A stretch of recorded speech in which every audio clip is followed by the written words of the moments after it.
Tu rentres des cours un soir, après une journée horrible, encore. T'es prête à tout abandonner cette fois. Tu vas dans ta chambre, tu fermes la porte et tu prends ce morceau de papier, cette lettre de suicide que tu as écrit maintes et maintes fois, encore et encore. Tu prends cette lame de rasoir et t'ouvres les veines pour la dernière fois. Tu prends cette bouteille de pilules et les avales toutes. Tu t'allonges patiemment, tenant cette lettre sur ta poitrine. Tu fermes les yeux pour la dernière fois. 1 heure plus tard, ton petit frère toque à la porte pour te dire que le dîner est prêt. Tu ne réponds pas, alors il entre. Il voit seulement que tu es allongé sur ton lit.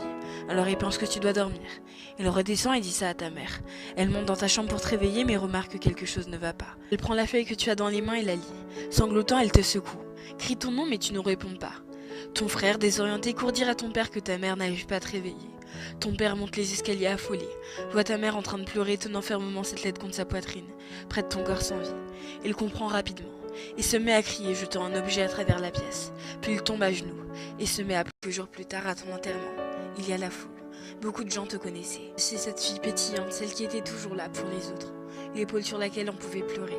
Ils parlent tous avec de bons souvenirs qu'ils ont découvert la vérité sur ta mort. Ils se coupent, s'ouvrent les veines, pleurent le soir.